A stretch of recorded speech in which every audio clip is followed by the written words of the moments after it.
Huwag yung puputulin ha. Huwag na lang gibahin. Magre-resign na lang ako. Huwag na lang gibahin. Magre-resign na lang ako bilang chairman. Yan ang chairman namin. Gibahin nyo. Gibahin nyo chairman namin.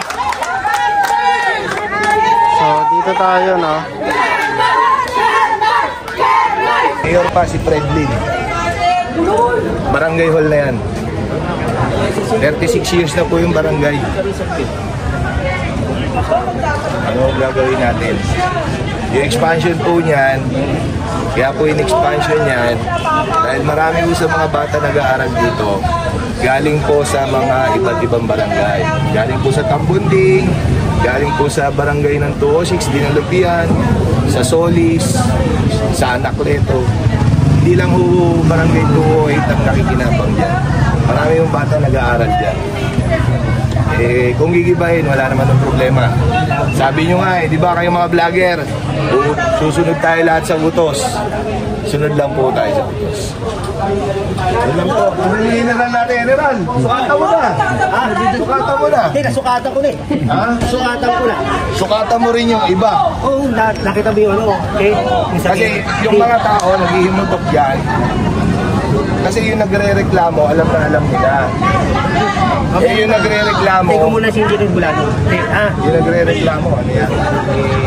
Ano yun eh? City Adjun eh. Tayo nga si ano, sindirin bulano. Pero hindi, ito, para may idea ka lang, nakita mo naman yung mga barangay. Na lahat na sumabot 896 barangay, boss. Alam mo yan, bro. Simula District 1 saka District 6, wala namang barangay sa Manila na hindi nakasampa sa bangketa. Alos lahat naman. Hindi naman na. Okay nga, kung meron siguro man, mga 30%. Di ba? Meron. Oo, meron. Kaya lang, yun nga ang inaano natin, yung tanggalin na natin. Sige. Ha? Pasensya na. Sabi mo eh. Masakit man sa akin. Diba? Kaya lang, siguro, mas maganda, mabigyan sila na mas maganda. Wala naman lilipatan. Ako nga, sabi ko nga, di ba? Kung yung perang yan, yung mga ginastos na yan, hindi, ako lang ha, yung mga ginastos na yan, ibinigay sa mga ganda, ano, yung eskwela niya, dapat nilagyan na mga ganito yan. Alam naman natin kung anong pinagmulan yan eh. Alam naman natin kung anong pinagmulan yan eh. Huwag yung puputulin ha. Huwag na lang gibahin. Magre-resign na lang ako. Huwag na lang gibahin. Magre-resign na lang ako bilang chairman. Kasi yan, para sa tao yan eh. Saan lang yung pera ng tao pag hiniba. Saka ang daming nakikinabang eh. Kung makakarating kay Mayor, huwag na lang pong gibahin. Magre-resign na lang po ako. Ilan po? Ilan po masasabi ko, magre-resign na lang po ako. Huwag na lang pong gibahin kasi kawawa ko yung mga bata. Pag giniba ako, saan ikakabit ang CCTV? Saan ikakabit ang street light? Saan magpe-payout ang senior? Sa gitna ng karsada? Saan po? Saan mag-aaral ang mga bata? Saan po? Sana po hindi ganyan sa barangay nyo. Kayo, nasa si Red? Red? Diba? Ganun talaga pare. Yun lang po, sana wag niyo ikat.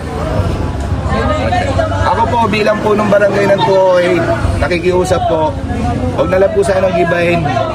Mayor, magre-resign na lang po ako bilang barangay chairman. Yung barangay po, pabayaan nyo na po. Yun lang po. Che, kung sakali, may tanong lang, Che. Kung sakali matuloy yung pagdidiba, may alternative po ba kayong paglilipatan? Wala ako kami lilipatan. Wala ako kami lilipatan dito. Wala naman nung bakanting lote rito eh. Wala bang ano? Wala rin na mauupahan dito. Ang budget po ng barangay namin, 3.3 million lang. Napakaliit. Hindi po namin kayang umupa. Ang kuryente nga po namin, napakalaki. So yan ang unang mawawala. Pagka giniba ho yan, didilim po ang buong barangay namin kasi mamamatay po ang lahat ng street light. Saan po namin ikakabit ang CCTV namin? Wala na rin po. Magpe-payout po ang senior. Saan po namin ipe-payout? Sa gitna ho ng kalsada? Yung mga bata nag-aaral dyan. Yun lang po. Kaya, huwag nyo sana ikakat ha. Okay lang po sa amin. Huwag na huwag gibahin. Mayor, nakikiusap po kami. Huwag na po sanang gibahin. bilang punong barangay, magre-resign na lang po ako. Kung yun lang po ang problema. Kung ako lang po ang problema, walang problema, aalis po ako.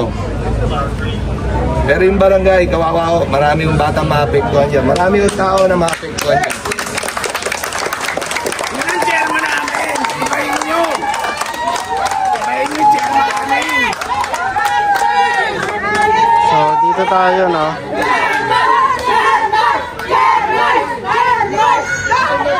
So, based sa mga nakalap natin informasyon po, matagal na tong barangay na to. So, ang nadagdag lamang, based doon sa nakikita nyong, yung, ayun, no?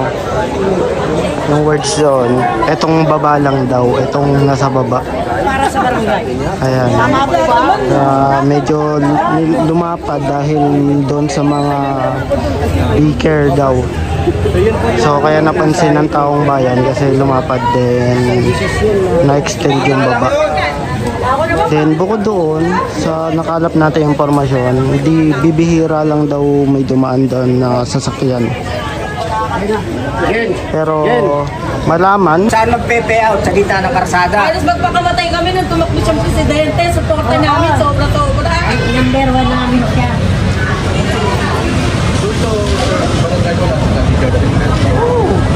Kaya nga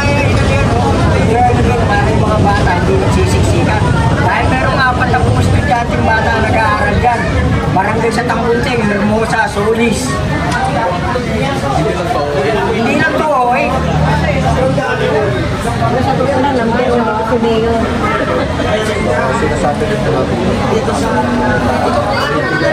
Pandemic, sinuporta namin siya yung tumakbo ng presidente. Panalo siya rito.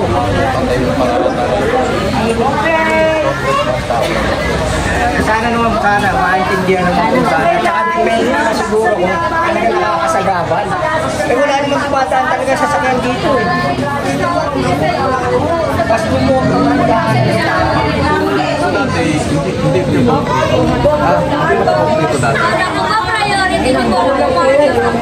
Yun lang, hindi malapad, i-renovate ka lang. Kasi nga, alang-alang doon sa mga daycare na bata para hindi sila nagsisiksikan dahil hindi nga alam sa barangay 208 ang nag-aaral dito. At yung barangay ang nag-aaral dyan. Kaya nang wala na kami sa tent, Dito na ako tumanda, senior citizen. Mga anak ko dyan din nag-aaral sa barangay na yan.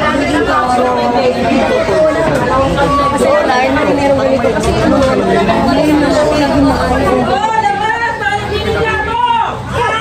tutuusin kasi kung number 1. Yung tutuusin ko.